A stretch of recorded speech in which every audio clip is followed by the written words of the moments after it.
Hello दोस्तों, नमस्कार। आप सभी का स्वागत हमारे channel Hindi GS practice class by Hemlata में। तो आज हम लोग क्या पढ़ रहे हैं? पर्यावरण के प्रश्न क्या करेंगे, हल करेंगे, अच्छे से पढ़ेंगे। बहुत ही इम्पोर्टेंट प्रश्न है।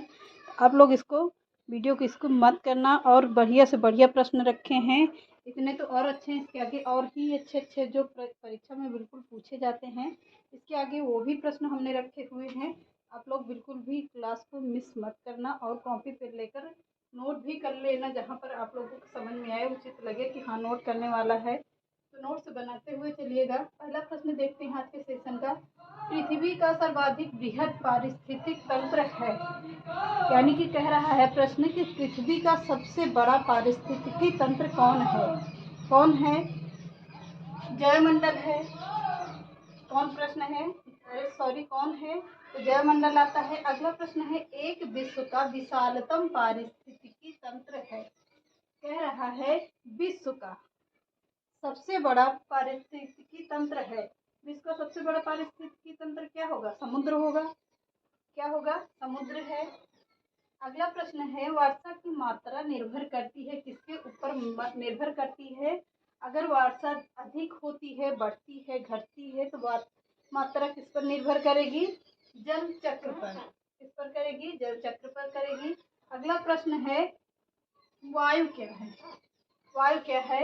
एक यौगिक है, तत्व है, या मिश्रण है, या विद्युत अपघटन है? वायु क्या है? वायु क्या है? आप लोग इसको बहुत ध्यान से देखिएगा, प्रश्न बहुत ही अच्छा है। क्या होगा? प्रश्न क्या कह रहा है कि वायु क्या है, या वायु एक है? क्या है? यौगिक होता है, मिश्रण होता है। तो क्या है? वह यौगिक है, तत्व है, मिश्रण है, या विद्युत अपघटन है? क्या है? मिश्रण है। अगला प्रश्न है, शुद्ध हवा में नाइट्रोजन की मात्रा कितने % होती है? ये वेरी इंपॉर्टेंट प्रश्न है, आप लोगों को पूछा भी जा सकता है कि यूपी टेट में कितना 21% है, 27% है, 50% है, या 78% है? कितना होगा? शुद्ध हवा में कितनी नाइट्रोजन की मात्रा कितनी पाई जाती है? तो शुद्ध हवा में नाइट्रोजन की मात्रा कितनी पाई जाती है? 78% पाई जाती है। कितना पाई जाती है? 78% पाई जाती है। अगला प्रश्न है, पारिस्थितिकी पिरामिड की संकल्पना दी है, किसने दी है? पारिस्थितिक पिरामिड जो बनता है, जो खाद्य जाल का प्रवाह पिरामिड जो बनता है, उल्टा होता है, सीधा होता है, कैसा होता है, इसको हम थ्योरी में आप लोगों को एक दिन पूरा बता देंगे, पूरी पिरामिड। तो किसने दिया था? यह प्रश्न पूछ रहा है। तो किसने दिया था? चार्ल्स एल्टन ने दिया था। किसने? चार्ल्स एल्टन ने दिया था। नोट कर लीजिएगा। वातावरण में सर्वाधिक प्रतिशत है किसका? वातावरण में सर्वाधिक % किसका होता है? ऑक्सीजन का होता है, नाइट्रोजन का होता है, या किसी और का होता है? कार्बन डाइऑक्साइड, या किसका होता है? ऑक्सीजन किसका होता है? तो नाइट्रोजन का सबसे अधिक होता है। वातावरण में सर्वाधिक प्रतिशत किसका होता है? नाइट्रोजन का होता है। तभी तो नमी बनी रहती है। तभी तो क्या होता है? नमी बनी रहती है। अगला प्रश्न देखते हैं, यदि पृथ्वी पर पाई जाने वाली वनस्पतियां, पेड़ पौधे समाप्त हो जाएं, तो किस गैस की कमी हो जाएगी? प्रश्न वेरी इंपॉर्टेंट है। अगर यदि कह रहा है कि पृथ्वी पर पेड़ पौधे ना हो, वनस्पति ना हो, कोई भी पेड़ पौधे ना हो, वनस्पतियां ना हो, छोटे छोटे पेड़ पौधे ना हो, तो किसकी कमी सबसे ज्यादा हो जाएगी? ऑक्सीजन की कमी हो जाती है। किसकी? ऑक्सीजन की कमी हो जाती है। ऑक्सीजन नहीं मिलेगा तो इंसान कब तक जिंदा रहेगा? बिल्कुल भी नहीं जिंदा रहेगा, तुरंत खत्म सब कुछ। ना पानी बरसेगा, ना कुछ होगा, ना पानी होगा, ना भी कोई भी आसपास की वातावरण, पूरा खत्म हो जाएगा। वातावरण खत्म तो इंसान खत्म। तो क्या होगा? ऑक्सीजन की मात्रा सबसे कम कम पड़ जाती है। तो चलिए इसके आगे के और इम्पोर्टेंट प्रश्न है, तो आप लोग वीडियो को मत करना, बढ़िया से बढ़िया देखते रहना।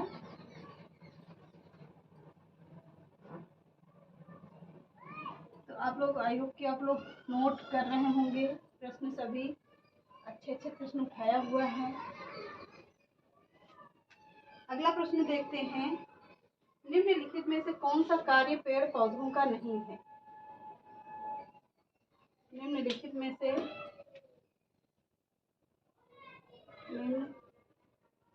निम्नलिखित में से कौन सा कार्य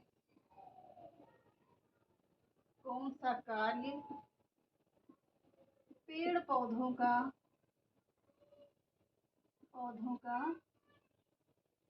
नहीं है, पेड़ पौधों का नहीं है, कौन सा नहीं है पूछ रहा है। तो कुछ ऑप्शन देते हैं आप लोगों को, क्या होगा, सीधा ऐसे ही लिख लेते हैं, वायु प्रदूषण इसका होगा, क्योंकि लंबे ऑप्शन हैं।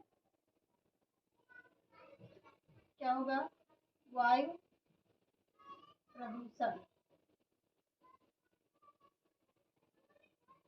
वायु प्रदूषण राइट आंसर है। अगला प्रश्न कह रहा है, आहार श्रृंखला का सही क्रम क्या होगा। आहार श्रृंखला का आहार श्रृंखला का सही क्रम क्या है, सही क्रम क्या है। आहार श्रृंखला का सही क्रम क्या होगा, डाइटम होगा, यहीं पर देखते हैं, डाइटम होगा। फिर उसके बाद क्या होगा, क्रस्टेशियाई होगा,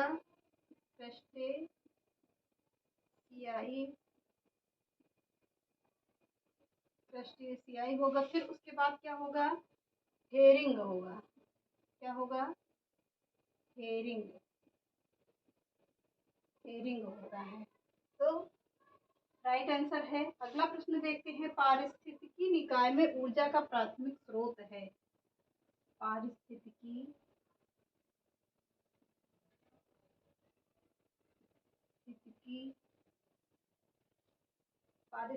निकाय में ऊर्जा का प्राथमिक स्रोत है, ऊर्जा का प्राथमिक स्रोत है,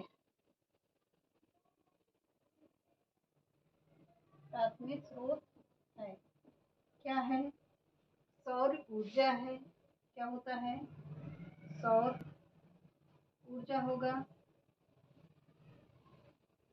क्या होगा, सौर ऊर्जा होगा। अगला प्रश्न देखते हैं, पारिस्थितिकी तंत्र में उच्चतम पोषण स्तर प्राप्त है, किसको प्राप्त है, पारिस्थितिकी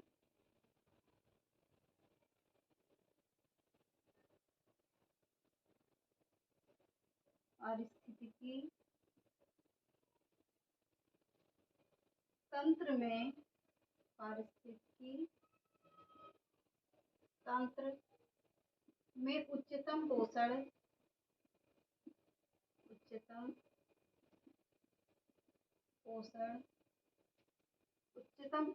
स्तर प्राप्त है, किसको है,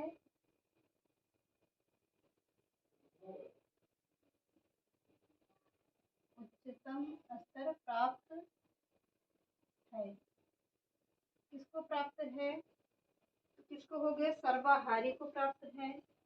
कौन आएगा, किस श्रेणी का आएगा, सर्वाहारी श्रेणी का आता है, सर्वाहारी श्रेणी का आएगा। अगला प्रश्न देखते हैं, जैव भार का पिरामिड किस पारिस्थितिकी तंत्र में उल्टा होता है। जैव भार का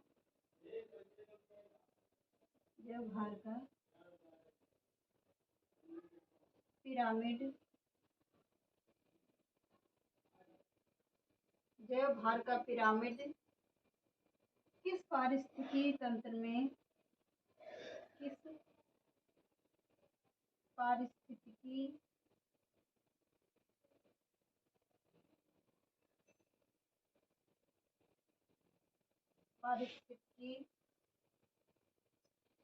या पारिस्थितिक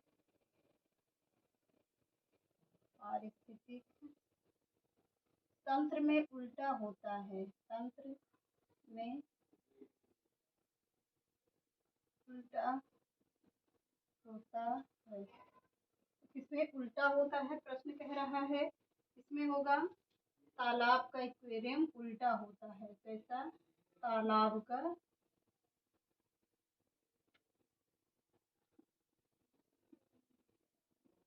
पिरामिड। तालाब का पिरामिड कैसे बनता है? उल्टा बनता है, नीचे की ओर न बन के इसका पिरामिड ऊपर की ओर बनता है। इसका पिरामिड कैसे बनेगा? ऐसे बनता है।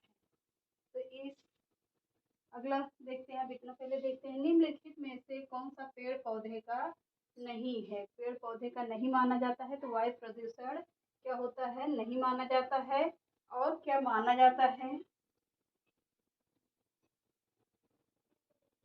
कार्बन डाइऑक्साइड अवशोषण, शोर का अवशोषण और ऑक्सीजन का विमुक्ति, ये सब माना जाता है, पर वायुमंडल नहीं माना जाता। आहार श्रृंखला की सही क्रम क्या है?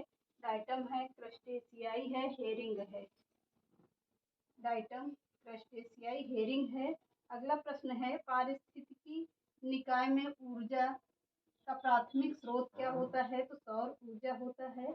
अगला प्रश्न है, पारिस्थितिक तंत्र में उच्चतम पोषण स्तर किसको प्राप्त है? तो सर्वाहारी को प्राप्त है। सर्वाहारी श्रेणी सबसे उच्चतम माना जाता है, जो सभी चीजें खा सकता है। जैव भार का पिरामिड किस पारिस्थितिक तंत्र में उल्टा होता है? तो किसमें होगा?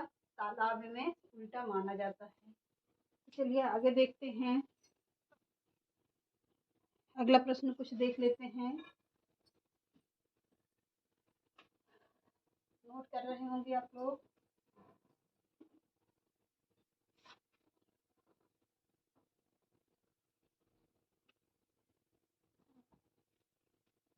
निम्नलिखित उपभोक्ता के अंतर्गत नहीं आते हैं। कौन नहीं आता है? प्रश्न है, निम्नलिखित उपभोक्ता के अंदर, उपभोक्ता के अंदर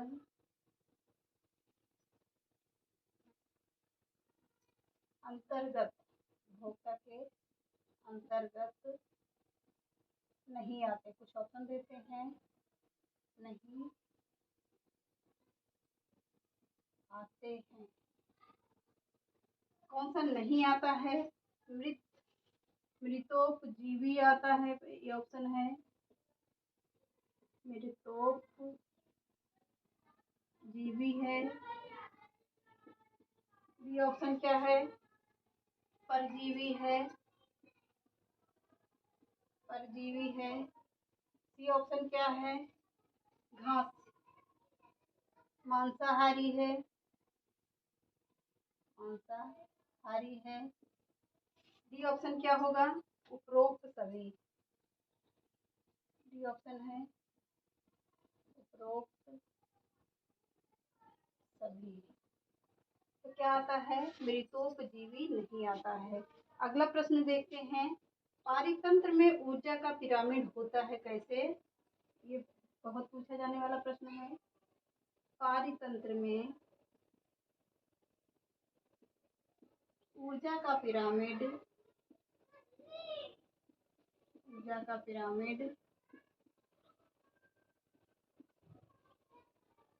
पिरामिड कैसा होता है? होता है, तो कैसा होता है? ऊर्जा, पारितंत्र में ऊर्जा का पिरामिड सदैव क्या होता है? सीधा होता है। वेरी इंपॉर्टेंट प्रश्न पूछा जाता है ज्यादा। तो निम्नलिखित उपभोक्ता के अंतर्गत नहीं आते। क्या नहीं आता है? मृतोपजीवी, परजीवी, मांसाहारी या उपरोक्त सभी। तो क्या नहीं आता है? तो मृतोपजीवी नहीं आता है, बाकी परजीवी, मांसाहारी सब आते हैं। अगला प्रश्न है, पारितंत्र में ऊर्जा का पिरामिड कैसा होता है? तो पारितंत्र में ऊर्जा का पिरामिड सदैव सीधा होता है। तो चलिए आज के सेशन को यही समाप्त करते हैं।